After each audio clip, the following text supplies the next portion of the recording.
은혜와 평화가 늘 한 분 한 분 삶에 넘쳐나길 축원합니다. 12월 첫 주 12월을 시작이 됐고 기독교 절기로는 이제 대림절이라고 얘기하고 성탄을 우리가 기다리죠. 이제 교회력에 따라서는 12월이 또 새해의 시작입니다. 대림절을 새해의 시작 이렇게 우리는 한 달을 남겨놓고 있지만 교회 달력으로서는 대림절이 새해를 시작하는 그런 달이기도 합니다. 성탄절, 크리스마스 때 참 들을 노래가 많죠. 고요한 밤, 거룩한 밤 시작해서 그런 고전적인 곡부터 산타 할아버지 우리 마을에 오시네, 루돌프 사슴코, 징글벨, 누구나 흥얼거릴 수 있는 대중적인 곡까지 성탄에 부를 노래가 참 많은데, 그래서 좀 더 어렸을 적에는 가는 곳마다 캐롤을 들었던 때, 지금은 좀 달라졌죠. 끊임없이 12월 달만 되면 이렇게 돌아다니다 보면 대전에서 제가 학교 다닐 적에 뭐 성탄에 캐롤송이 하루 종일 틀어졌었는데, 지금은 좀 분위기는 다르기는 하지만, 이제 성탄이 지나고 새해가 밝으면은 들을 음악이 별로 없습니다. 캐럴을 더는 듣지 않죠. 뭐 1월달 딱 되면은. 근데 새해를 위한 노래는 많지 않습니다. 우리가 성탄절날 성탄 축하합니다, 그런 인사를 나누고, 또한 그만큼 또 새해가 되면 새해 복 많이 받으세요, 뭐 이런 인사를 많이 나누지만은 정작 새해를 위한 노래는 참 적다라는 생각을 찾아보니까 했습니다. 해피 뉴 이어라는 제목의 노래가 몇 곡 있긴 하지만 그 노래들의 대부분은 정작 새해와는 별 상관이 없습니다. 그런데 한 곡 추천드리고 싶은 이 곡이 아바의 노래입니다. 해피 뉴 이어. 이 아바의 해피 뉴 이어는 명실상부한 새해 노래입니다. 제목만 새해 노래가 아니라 새해를 노래하는 새해 노래입니다. 이 노래와 경쟁할 새해 노래는 없다고 저는 그렇게 생각을 합니다. 아바가 이 해피 뉴 이어를 발표할 때가 1980년 그때입니다. 이 가사가 어떻게 처음에 시작되느냐.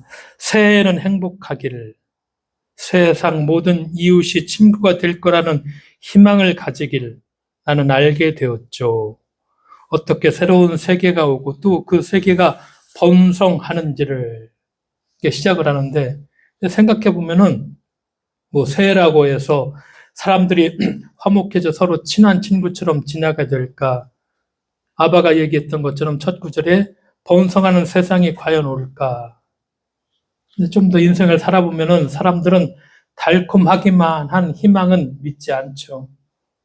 세상의 비참함에 눈 감고 순진하게 세상의 밝은 면만 보는 이의 희망은 희망이 아니라 이것은 뭐 기만에 가깝죠. 근데 아바는 새해의 달콤한 희망만 노래하지 않습니다. 삶의 비참함도 잘 알고 있습니다. 그래서 이어지는 가사는 희망보다 절망을 더 선명하게 드러냅니다. 이렇게 이어집니다. 이제 내게도 보여요.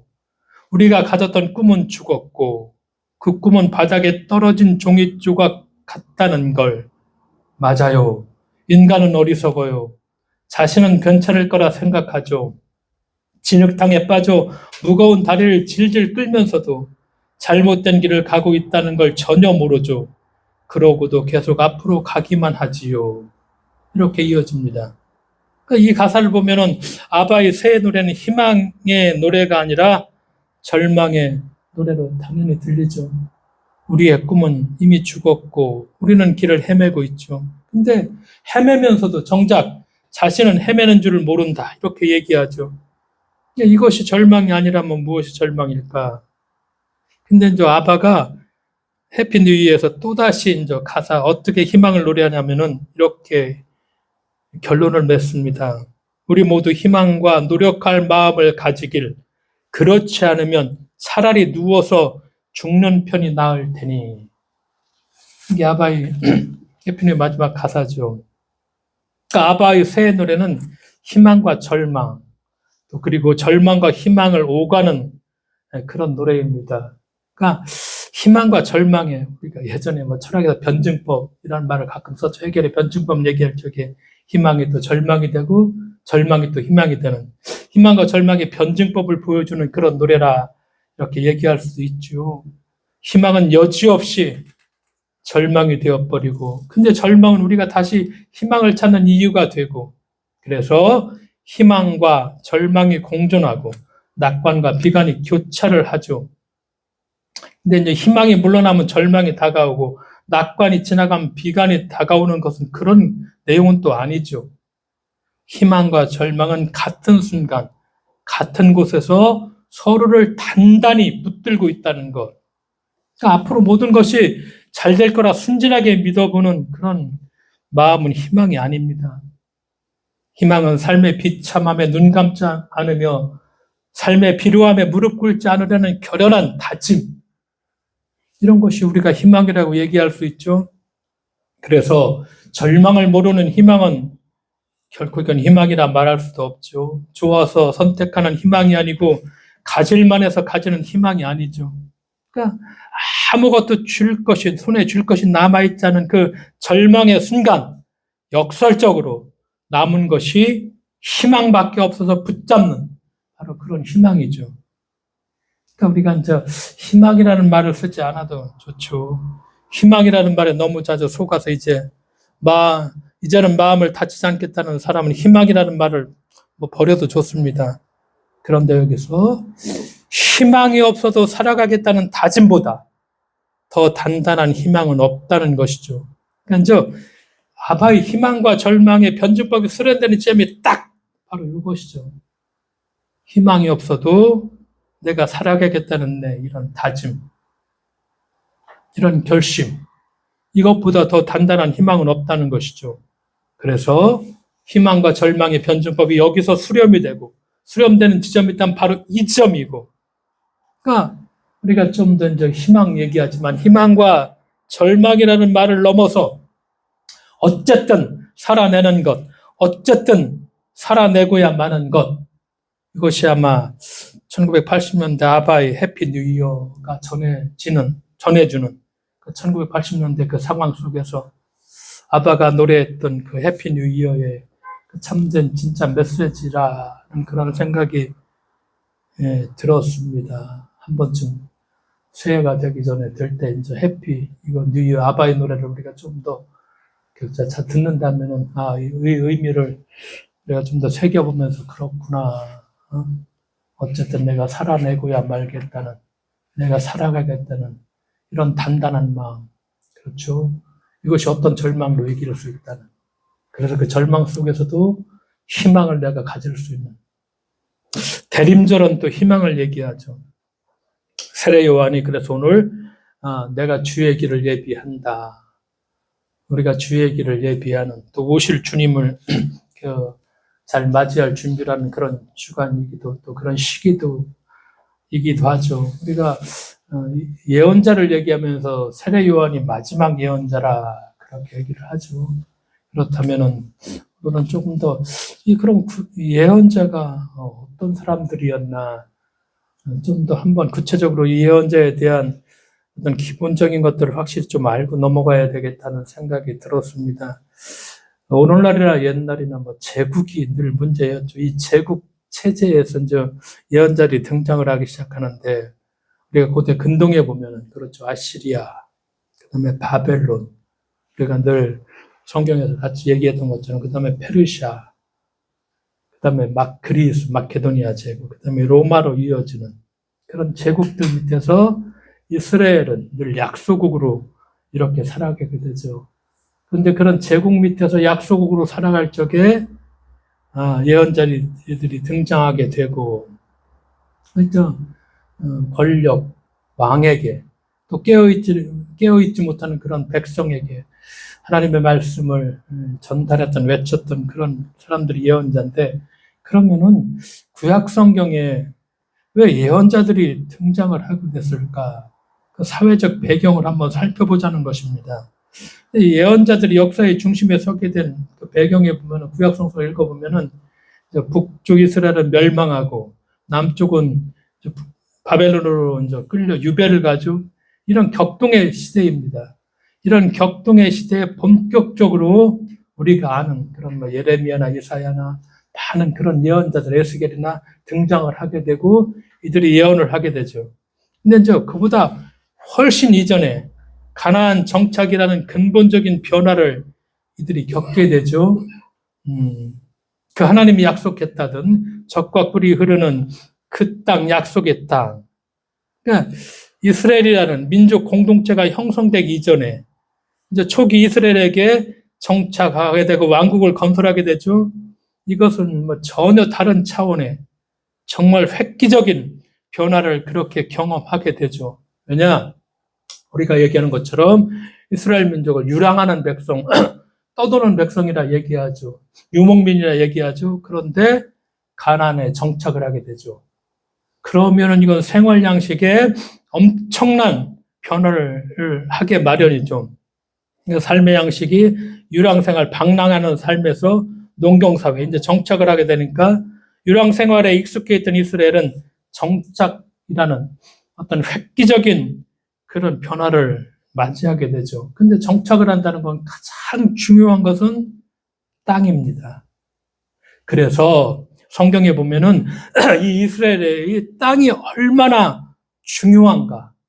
그래서 하나님께서 아브라함에게 소명을 줄 적에 떠나라 하실 적에 뭐라고 얘기하죠? 내가 너에게 보여줄 어디로 가라? 땅으로 가라. 아브라함에게 메시지가 12장 첫 부르시면서 딱 하신 말씀이 내가 보여줄 땅으로 가라. 이게 아브라함 12장 1절 창세기 아브라함을 선택하시면서 주는 메시지, 핵심적인 제일 첫 번째 메시지가 바로 내가 보여줄 땅으로 가라는 것이죠. 그러니까 출애굽을 할 적에 이스라엘 백성들 이제 모세가 이끌죠. 그랬을 적에 끊임없이 되풀이되는 말씀이 내가 이스라엘 이집트인들에게 구하여 어디로 젖과 꿀이 흐르는 땅, 젖과 꿀이 흐르는 땅, 가나안으로 이제 가는 여정들이죠. 그러니까 구약 성경에서 이 땅이라는 문학적 표상은 항상 생명의 의미, 땅이 있기에 생명이 있다. 우리가 이스라엘 선조들 보통 얘기하는 족장들이라고 얘기하죠. 아브라함, 이삭, 야곱. 이 사람들 유목민입니다. 요즘 우리말로 가장 쉬운 말로 뭐죠? 노숙자들입니다. 이 노숙자들. 이스라엘 조상들이죠. 가족 단위로 양 몇 마리 끌고 다니면서 풀밭이 나오면은 풀을 좀 먹이죠. 우물이 있으면 물 좀 먹이고 또 다음으로 떠나는 노숙자들, 유랑자들이죠. 그러니까 우리가 창세기에 보면 이런 사실을 구체적으로 알 수 있는데 성서의 사회적 배경을 한번 보면 창세기 아브라함이 족해 룻과 함께 다니는 양떼가 너무 많으니까 같이 못 다닙니다. 양떼가 많은데 왜 같이 못 다니는가? 핵심은 딱 하나입니다. 땅 주인들이 받아주지를 않습니다. 그렇게 헤어질 수뿐이 없는 거예요. 양떼가 너무 커지면 땅 주인들이 여기 와서 풀을 좀 뜯으십시오. 넉넉하게 해주면 문제가 안 되는데 여기 내 땅 안 돼. 허락해주지 않습니다. 그러니까 아브라함과 롯에게 결단해야 되겠다. 너가 저쪽으로 가면은 나는 이쪽으로. 이렇게 얘기하죠. 우리가 야곱과 에서가 둘이 쌍둥이였지만 철천지 원수에서 다시 화해하게 되죠. 근데 함께 머무는가? 아니죠. 형님이 저쪽으로 가시면 나는 이쪽으로 갑니다. 야곱께서도 마찬가지입니다. 왜? 자기 땅이 없습니다. 그러니까 이런 말씀들이 이렇게 배경으로 나오는 거예요. 땅이 없구나, 이스라엘. 그러니까 이렇게 나누어서 살 수뿐이 없구나. 그런 구조가, 그런 사회 구조였구나. 창세기 아브라함이 안에 사라가 죽죠. 묻어야 돼. 근데 아무 곳이나 묻을 수가 없어. 사람들이 퍼가면 문제가 되니까. 그러니까 어떻게 돼요? 우리가 보는 것처럼 막팔레에 있는 어느 햇사람, 페니키아인이 갖고 있던 뭘 하나 사죠? 동굴 하나를 합니다. 그렇죠. 동굴 하나가 눈에 띄죠? 돈을 주고 동굴을 사죠?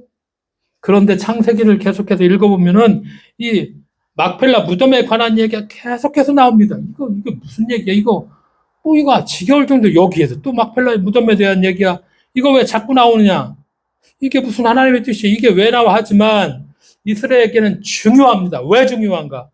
그 땅이 자기 땅으로 가져오면 첫 번째 땅입니다. 그래서 사라의 무덤 막팔라. 이거 아무것도 아닌 것 같지만 이거 자꾸 얘기를 합니다. 창세기에.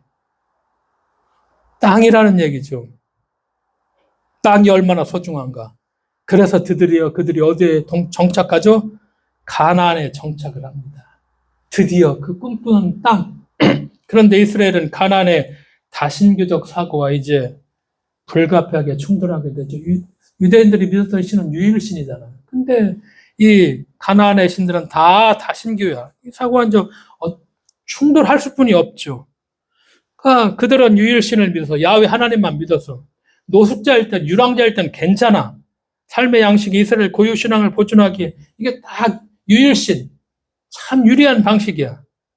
그런데 이스라엘을 매혹시키는 종교와 문화를 만났다 하더라도 정착하지 않았기 때문에 광야에서는 계속 정착할 수가 없으니까 여기 아무리 좋은 신들, 그들을 매혹시킬 그런 좀 문화가 있다, 떠나야 돼.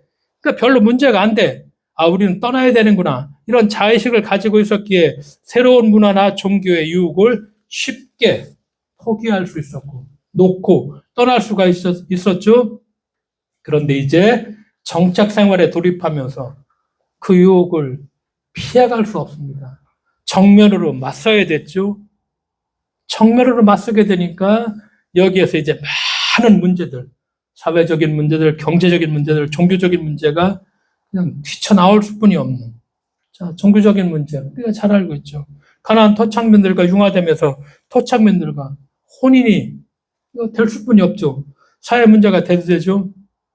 토착민과의 결혼을 하게 되니까 당연히 종교 혼합주의를 가져올 수뿐이 없죠. 그러니까 이스라엘 사람들이 갖고 있던 그런 유일신 신앙이 섞일 수뿐이 없는. 그래서 우리가 아는 것처럼 솔로몬도 얼마든지 자기가 다른 나라 공주를 맞이하면서 당연히 그 신들을 갖고 오게 하고 왕궁에다가 세우기도 하고, 어떤 왕은 또 저 성전에다가 그 갖고 온 그런 우상이라고 우리가 표현하면 되겠죠? 그거 하라고 또 허락도 해주고. 그러니까 이 가나안 종교는 농경사회에 적합한 정말 자연 종교 형태죠. 응? 그러니까 이스라엘 사람들은 이 종교에 더욱더 매료되어 갈 수뿐이 없었죠. 왜? 자기들이 믿던 야훼 종교는 어떤 종교죠? 이건 계시 종교입니다. 하나님께서 어떻게 하라는, 그런 게, 이 계시적인 종교는 뭐가 있어요? 이게 참 고달픈 거야. 뭐가 고달퍼? 금욕적인 정신과 윤리가 있는 거야.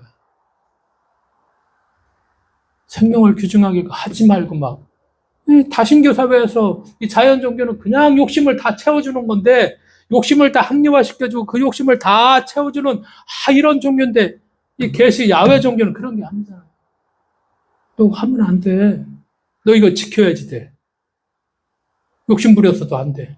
이건 나눠야지 돼. 그러니까 이 종교는 얼마나 거추장스럽겠어요. 그러니까 당연히 가나안 종교에 매료되었고, 거기에 다 많은 권력을 가진 사람들뿐만 아니라 이스라엘 보통의 사람들도 빠져 들어갈 수밖에 없었던, 그렇죠. 자연 종교라는 건 가나안 종교는 자연의 풍부한 생산력을 중요시하는 자연 종교죠. 그러니까 남신과 여신의 성교를 통해서 모든 생산 능력을 정당화하는. 그러니까 성전에 가면은 다 여자, 소위 말해서 이제 몸을 파는 어떤 성직자라고 하지만 여신도, 성직자들은 다 몸을 파는 그런 사람들이었죠. 그게 자연스러운 거야. 그건 다산과 풍산을 삶의 기본적으로 추구하는 가나안 종교인데, 이건 그런 게 이스라엘의 야훼 종교를 완전히 흔들어 놓고, 여기서 결국은 우리가 구약 성경을 쭉 이스라엘 역사를 읽어보면은 결국 헤어나올 수 없었죠. 이런 종교적인 문제를 이제 당연히 이들이 이렇게 유목민에서 가나안 땅에 들어오고 나니까 이런 문제들 속에 그들이 놓여 있을 수밖에 없었고, 경제적인 측면도 마찬가지죠. 종교와 경제적인 측면이, 종교적인 측면이 연결되는데, 유목 생활할 적에는 공동 소유주, 사유재산이 인정이 되지 않죠. 근데 이게 농경 생활의 삶의 형태가 변화되면서 공동체적 연대가 다 깨어지게 마련이죠. 농경 사회란 이미 일정하게 한정되어 있는 땅이 있잖아요. 그걸 자기 소유로 만들어야만 생존권이 보장을 받을 수 있는 그런 사회죠. 그게 바로 농경사회고. 그런 사회인데, 이게 땅의 사유화를 하는 거, 이게 공동체보다 훨씬 더 중요한 가치로 부상하는 거야. 그러니까 땅을 개인이 소유하기 위해서 뭐가 시작돼? 전쟁이 시작돼. 싸움이 시작돼. 땅은 제한돼 있어.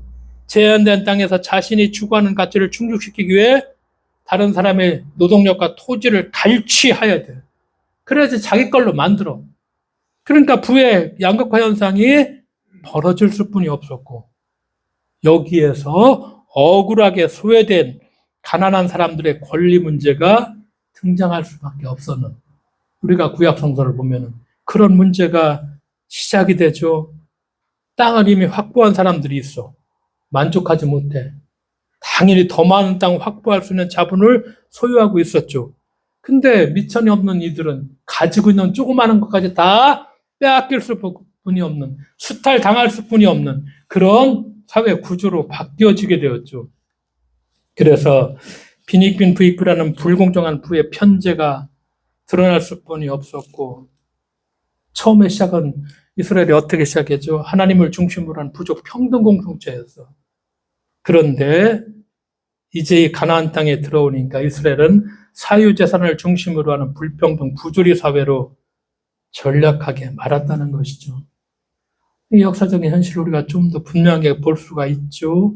그래서 유대인들은 유랑 생활을 끝내면서 땅을 획득한 대신 그들 고유의 부족윤리와 율법에 기초한 그런 부족윤리와 지파 간의 12지파가 서로 달랐지만 그 연대, 우리가 공동의 목표가 있으니까 이 연대를 가지고, 근데 이 연대가 여기 들어가 다 상실할 수뿐이 없었고, 이렇게 대두된 사회적 문제들을 고발하고 이를 하나님의 뜻으로 평정하고자 등장하게 된 인물들이 우리가 바로 예언자라, 이렇게 분명하게 이해를 해야 된다는 것이죠. 그러니까 예언자들은 소외계층의 대변자로서 인간의 욕망이 중심이 된 사회를 고발하고 이스라엘이 가야 할 길을 하나님 중심으로 모두가 평등한 대우와 삶을 보장받을 수 있는 그런 사회, 그런 사회다. 그게 하나님의 뜻이다. 이걸 주장했죠. 그러니까 역시 우리가 오늘의 시대 이 예언자를 보면서 그럼 오늘의 교회의 역할은 어떤 역할인가? 예언자의 역할 중요하다는 것이죠. 왜냐? 우리가 산업화를 겪게 되죠. 당연히 도시화를 겪게 되고 자본주의. 근데 거기에서 떨려져 나간 사람들. 그렇죠. 그런 사람들에 대해서 예언자들이 하나님의 뜻을 외치면서 이들을 위해서 대변했다는 것이죠. 이들을 위해서 부르짖었다는 것이죠. 그러니까 교회가 이런 일을 할 수뿐이면 안 하면은 안 되니까, 이게 하나님의 뜻이니까 이런 일을 안 하면은 이게 교회의 존재이면 사실 우리가 구약 성서에 비춰보면 의미가 없다는 것이죠. 그러니까 예언자들은 이런 역할들을 해나가면서 우리가 보는 것처럼 예언자들의 삶이 참 쉽지 않았죠. 교회가 오늘의 시대에 이런 역할을 한다는 것은 많은 걸 포기해야 된다는 것이죠. 양쪽으로 부응할 수가 없죠. 양쪽으로 부응한다는 것은 이런 역할을 거의 포기한다는 얘기죠, 사실은. 예언자 역할을 한다는 거. 예언자는 왕들과 당연히 갈등을 겪게 되죠. 권력의 중심이 왕이죠. 이게 정치적 영역이죠. 정치적 영역에서 교회가 손을 떼는 게 아니라 정확하게 왕들에 대한 비판 참 많이 했죠. 다윗이 바세바와 간음해서 우리야 죽이죠. 그때 누가 나타나죠? 나단이 나타나죠. 신랄하게 책망하죠. 엄중하게 꾸짖죠. 네 앞날, 너 가족의 앞날을 칼이 지배하게 될 것이고. 그래서 우리가 보는 것처럼 다윗의 가족이 참 비참하죠. 다윗은 혼자 성군이 됐을지 모르지만 자식들끼리 죽이고 싸우고 반란 일으키고, 아버지한테 반란 일으키다가 목에 칼을 맞고서 우리가 보는 것처럼 압살롬이 그렇게 죽어가고, 사울왕 예언자가 사무엘을 꾸짖죠. 전리품을 혼자 취했으니까 왜 당신은 그렇게 하느냐 하면서 정말 중요한 게 하나님께 순종하는 거다 하면서 사울왕을 꾸짖죠. 마찬가지죠. 뒤에 오면 이사야, 예레미야, 외세를 의지하려던 왕에게 하나님의 심판과 메시지를 선포하고 바벨론 끌려가면서 왜 우리가 이렇게 됐는지 철저하게 권력자들을 향해서 신랄하게 어떤 뭐라고 할까 하나님의 말씀을 전했던 그런 예언자들이죠. 그러니까 이제 이것이 구약 성경의 예언자들을 끝나는 것이 아니고 오늘 우리 상황에 또 이런 예언자들의 역할을 생각할 수뿐이 없다는 것이죠. 부당한 정치 권력을 비판하는 예언자적 사명, 이것도 교회의 사명이고 포기할 수 없다는 것이죠. 왜냐 우리의 현대사도 우리가 보는 것처럼 독재 시절을 거치면서 교회 예언자적 사명에 그런 역할들을 해나갔던 교회들 참 핍박 많이 받았죠. 그런데 우리가 보는 것처럼 대형교회가 아니란 그 전두환 정권을 뭐라고 할까 유지시키기 위해서 조찬기도회를 이때 시작하면서 지금도 이거 하고 있죠. 결국 이런 건 권력의 정당화죠. 이건 교회 구약시대 예언자들에게 있을 수가 없는 얘기입니다. 사실은 이런 일들은 왜냐 가난하고 힘들고 약한 사람들 그들의 편에 서서 그들을 위해서 대변하라고 세워놓은 것인데 이렇게 제일 힘을 가진 사람들한테 가서 다 그들의 권력을 정당화하고 그들의 편에 듣기 좋은 말만 싹싹 한다는 것은 교회의 존재 의미가 없다는 것이죠. 교회는 이웃과 공간과 아픔, 우리가 팬데믹 시대에 그걸 같이 나누고 그런데 그것보다는 광신적 종교 행위에만 참 매몰됐던 게 참 많죠. 이게 예언자들의 역할이었습니다. 그러니까 또 이 예언자들은 제사장들과의 갈등을 겪을 수뿐이 없었죠. 아모스, 이사야, 예언자 미가 레위기의 언약에 따라 하나님께 제사를 드립니다. 그렇죠? 정말 풍성하게 제사장이 제사를 드려. 근데 일상에서 뭐가 지켜지지 않죠? 공정과 정의가 지켜지지 않아.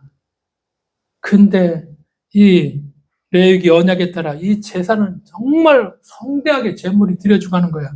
신랄하게. 그때 예언자들이 비판을 하죠. 나는 너희의 유월절 절기를 축제를 싫어한다. 너희의 그 거룩한 안식일 집회를 내가 반길 수 없다. 너희가 나에게 번제물과 공식제물을 바친다 하여도 받지 않고 살찐 짐승을 바치는 너희의 그 속죄제물을 거들떠보지도 않으리라.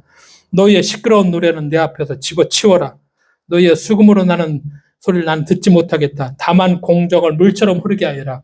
정의를 강물처럼 흐르게 하여라. 이사야 예언자도 마찬가지고. 이스라엘 공식적인 축제가 있죠. 유월절, 오순절, 초막절. 성전을 중심으로 정말 대대적인 축제. 그리고 하나님께 정말 거대한 제물을 바치고 수금으로 노래하고 성전에서 거룩했던 거룩한 제사. 그러나 신랄하게 공의와 정의가 지켜지지 않는 사회를 이런 건 의미 없다고.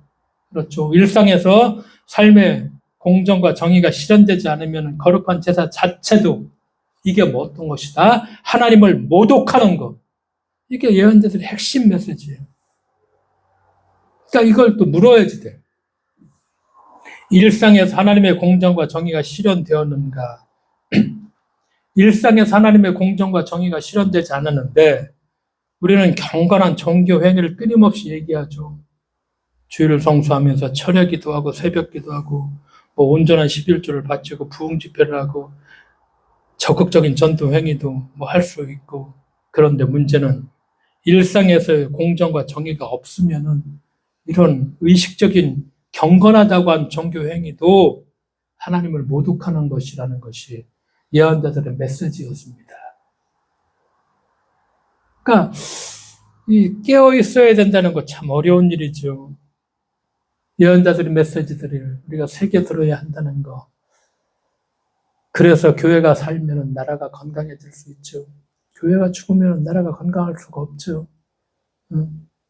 교회가 살아있는 교회가 되어야 되죠. 이런 역할들. 그러니까 예언자들은 또 부유한 이들과 갈등을 느낄 수밖에 없었죠. 부자들은 자기 자산을 가지고 더 늘리기 위해서 가난한 이들을 수탈하고 갈취했죠. 오늘날도 마찬가지죠. 예언자들이 신랄하게 비판을 하죠. 그러면서 공정, 히브리어로 미슈바트입니다. 이게 다스리다, 재판하다라는 뜻인데 이 다스리다의 히브리어의 뜻이 뭐냐? 누가 누구를 다스리는 것이 아니라 누구와 누가 같이 나누다. 그런 말씀입니다. 하나님의 말씀을 나누라. 그러니까 하나님의 말씀을 누구와 나누라고 하는 것일까? 가난하고 수혜받는 이들, 그래서 이방인과 심지어 가축까지 함께 나누의 삶을 살아가는 것, 이것이 구약의 율법에서 말하는 미슈바트, 소위 말해서 공정, 공의, 우리가 공의를 물같이 할 때 이 미슈바트입니다. 공의라는 것이죠. 예언자들, 왕과 제사장, 부자들에게 거침없이 하나님의 말씀을 전하고 심판을 선포했죠. 그러면서 예언자들은 하나님은 힘없고 가난한 사람들을 챙겨주시는 분, 이런 분이라는 것을 계속해서 선포를 합니다. 하나님이 이런 하나님이시다. 하나님이 이런 하나님이시다. 그러니까 예언자들이 듣기 싫어하는 소리를 하야하는 거 참 곤욕스럽죠. 아부하는 건 참 좋은데 힘 있는 사람, 권력자 앞에 가서 참 그 사람 듣기 좋은 말 하는 건 참 입에서 술술 나오는데 모두가 이대로 다 좋으니 아무 문제가 없고 괜히 분란 일으키지 말라고 할 적에 참 이빠른 순서를 내기가 참 힘들죠.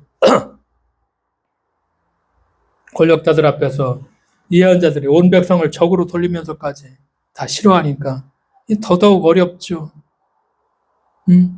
그 구약의 예언자들이 하나님 때문에 사실은 모든 것을 버리는 사람들이죠. 이사야, 귀족 가문 출신이죠. 예레미야, 에스겔, 명망 높은 이 제사장 가문의 출신입니다. 예레미야, 에스겔은. 아모스는 목양업, 일반 목동과 달리 큰 가축대를 소유했던 그런 아모스였고, 근데 이제 예언자들은 명망과 명예, 명망 다 잃고 가족의 친지와 고향 다 잃어버리고 외톨이가 되고 결국에는 유배를 가거나 목숨을 잃게 되면서 하나님의 말씀을 선포했죠. 왜 그랬을까? 예레미야가 고백합니다.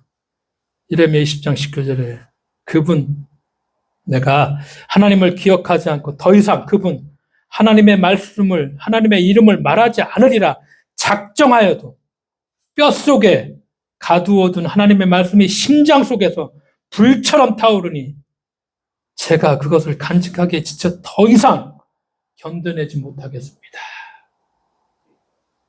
내가 힘들어서 이제 하기 싫은데 하나님의 이름을 정말 하기 싫고 그분을 기억하고 싶지도 않은데 근데 내 뼛속에 가둬놓은 하나님의 말씀 심장처럼 불처럼 막 타올라. 내가 어찌할 수가 없어. 그래서 하나님의 말씀을 외치지 않으면 견딜 수가 없어서 내가 외친다. 이렇게 얘기를 하죠. 시대의 징표를 읽지 못하는 지도자들의 무능함, 하나님께 오롯이 의탁하는 용기의 또 부재, 잘못된 삶을 즉시 돌이키지 못하는 백성의 우유부단함, 이게 비단 구약시대뿐 아니라 오늘 우리의 현실이기도 하죠. 거짓 예언자들의 말만 믿고 아니란 일상을 이어가며 참 괜찮아 그런 말 참 많이 하죠. 듣기는 좋죠. 왜? 변화하기 싫으니까. 근데 그건 거짓 예언자들이죠. 우리도 그런 삶이 반복되어서는 안 되겠다는 거. 세례 요한이 그래서 마지막 최후의 예언자가 되면서 예수의 그 앞길을 예비했던 것처럼 우리가 세례 요한의 뒤를 이어가고 또 예수님의 뒤를 이어가는 사람들이죠. 그리스도인들은. 그래서 하나님께서 말씀하시고 들려주시는 것, 이 시대와 역사 안에 드러내는 것이 우리의 수행해야 될 우리의 예언자적 어떤 직무죠. 우리가 아직 어리석고 잘 모른다 하더라도 정치, 경제, 문화, 사회 등 그 어떤 곳에서도 하나님의 뜻이 공정과 정의가 실현된다는 것, 함께 보듬어 주는, 그렇죠. 그런 역할들, 그게 예언자의 역할이죠. 그게 우리의 역할이고, 이것을 어기고 짓밟는 누군가가 있다면 우리가 힘들어 스스로 우리가 예언자가 되어야 된다는 것. 우리가 어려워도 이 일을 해야 된다는 것.